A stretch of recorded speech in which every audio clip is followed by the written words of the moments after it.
Our favorite astrophysicist, Neil deGrasse Tyson, is known for his vast knowledge about the universe and especially the solar system. Not only is Mr. Tyson an astrophysicist, but he's also an author and a science communicator. Can you believe how talented this man is? He's also famous for his statements that often go viral, like the one he just gave regarding the Artemis 1 mission. Now, in this video, we're going to talk about what he said. First off, what exactly did he say about the mission? It'll be more than 50 years since our last landing on the moon by the time NASA's next Artemis 3 mission, tentatively scheduled for 2025, takes place. Apollo 17 was the final manned lunar mission, which took place in 1972. That timeline may not be an accurate reflection of progress for some people, though the case is far from clear-cut. NASA's Artemis program will have contributed to establishing a long-term presence on the moon that'll act as a stepping stone for crewed trips to Mars if it's a success. For their opinions on Artemis 1, a number of space professionals were contacted, including famous astrophysicist Neil deGrasse Tyson. Tyson's enigmatic response revealed his joy about the state of human space exploration, as well as potentially a hint of impatience. Tyson stated that he's still looking forward to the time when the entire solar system will function as our backyard, and we won't be debating which places to visit first or second, or even in what order. There are destinations on the moon, Mars, and beyond. It truly is very hard waiting for the day when what he says comes true, although we believe that these planets and surfaces are safe without the human touch ruining their nature. Next up, we have the cosmic perspective of Neil deGrasse Tyson. Tyson is the Hayden Planetarium's director, the host of the once-a-week podcast Startalk, and the author of several books, including 2017's Astrophysics for People in a Hurry. He has long spoken in favor of allocating funding for space exploration and space science because he's a champion of all things space-related. He was questioned on how we can justify paying billions on space with all the difficulties we have on Earth in a Startalk Q&A video in 2015. "We should never dictate what frontier gets violated next," Tyson retorted. "How come? We can never tell what lies beyond a frontier or how discovery would advance humankind. Looking back at human history provides more than enough of the proof we need. For instance, the German government's expenditure on the gradual development of glass lenses was criticized as being wasteful 400 years ago, when the plague was killing a great number of people. But eventually, those lenses led to the invention of the microscope, a significant advancement in medicine that assisted in the abolition of the plague. Exploring what's out there other than the planet we live on is extremely important. Only if we explore, we'll know if there are truly other places where humans can survive or not, because, to be very honest, the way things are nowadays, this place won't last very long." Now, Mr. Tyson wants people to explore and know more. What he wants is a future in which you enter a warehouse filled with a variety of launch engines and can say, "Send me 3 of them, 2 of them, and combine them to send me to Mars." He also remarked that he can reach the moon with just 1 or 2 of those. He continued by saying that you should just walk inside the warehouse and create your rocket. He wants the solar system to be like our backyard. His wish is that the universe should become a destination where people can set up their lives in places where they didn't believe possible before. Tyson wrote a chapter titled Reflections on the Cosmic Perspective in his book Astrophysics for People in a Hurry, in which he stated that we should imagine a society in which everyone, but especially those in positions of authority and influence, have a more expansive understanding of our place in the universe. With that outlook, we could enjoy our worldly differences while rejecting the actions of our forefathers who killed each other over them, and our problems would reduce. When read after the roughly 200 pages in which Tyson served as a cosmic tour guide, describing the grandeur of the universe and the numerous mysteries we still don't completely grasp, it is an incredibly strong piece. This knowledge that he wants people to have about the universe won't just be helpful in the future, but if it broadens our minds a bit, it'll definitely help us survive and coexist, accepting all our differences. Finally, what are the concerns and hitches around the launch of Artemis 1? Several space experts were contacted regarding the Artemis 1 program, even though Tyson didn't expressly criticize it. The space launch system NASA is utilizing for Artemis 1, according to former NASA Deputy Administrator Lori Garver in an interview with IE, is not progress. Garver underlined the fact that the Space Launch System program has experienced significant delays and expense overruns while using costly, non-reusable technology that's outdated and might result in each launch costing an unsustainable $4.1 billion,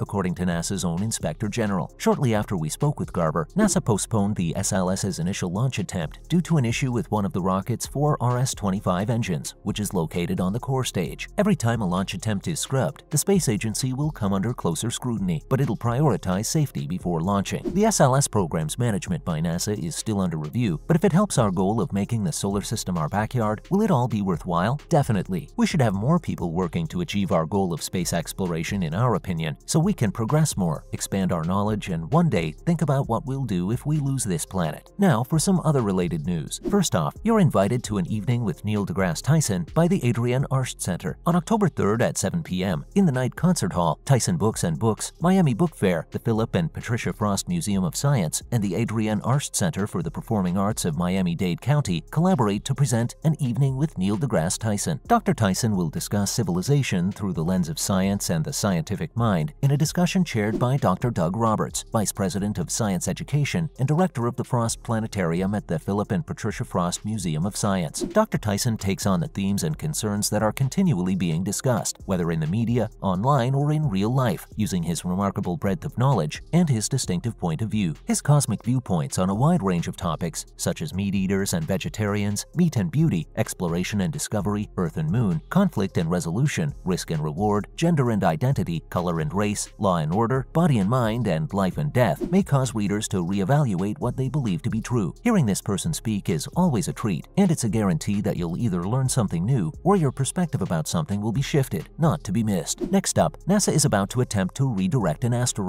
In a few weeks, a $300 million spacecraft from NASA will crash into the surface of the asteroid Dimorphos, bringing with it a guest from planet Earth. The Starship DART, also known as the Double Asteroid Redirection Test, exists solely to be obliterated in the service of research. And while the U.S. Space Agency works on the Artemis project, which aims to send people back to the moon and eventually test humans living there for short periods, DART is the first demonstration of a method that would shield Earthlings from potential asteroid impacts. DART is a step towards figuring out whether deflecting an asteroid is possible, even though our planet has done well recently to escape catastrophic impacts from celestial objects. It has only been 65 million years since the dinosaurs forgot to reject an impending object. This mission may sound unnecessary, but it's extremely important given the constant threat of being wiped out by an asteroid. Finally, NASA discovers carbon dioxide in the atmosphere of exoplanets. The freshly launched James Webb Space Telescope has found the first conclusive proof of carbon dioxide in an extrasolar planet's atmosphere. The evidence, which was reportedly found in the atmosphere of a planet circling a star roughly 700 light-years from Earth, was validated by the American satellite agency NASA. Exoplanets are planets that orbit stars outside of our solar system. The exoplanet where the carbon dioxide was discovered or detected, according to NASA, is a hot gaseous world. Its designation is WASP-39b, and it was founded in 2011. The exoplanet, whose mass is similar to that of Saturn, maintains a temperature of about 900 degrees Celsius. It keeps its heat because of its tight orbit to its star. The space agency claimed that WASP-39b has already been observed by the Hubble and Spitzer space telescopes. These measurements revealed that the exoplanet's atmosphere contained water vapor, sodium, and potassium. Finding planets like these always brings us one step closer to the discovery of a planet where humanity can one day survive if the need arises. We can always count on NASA to be working towards the next big step for humanity. That's a wrap for this video. What are your thoughts on what Neil said? Let us know in the comments below. Make sure to give this video a thumbs up and subscribe to our channel for more videos like this. See you in the next one.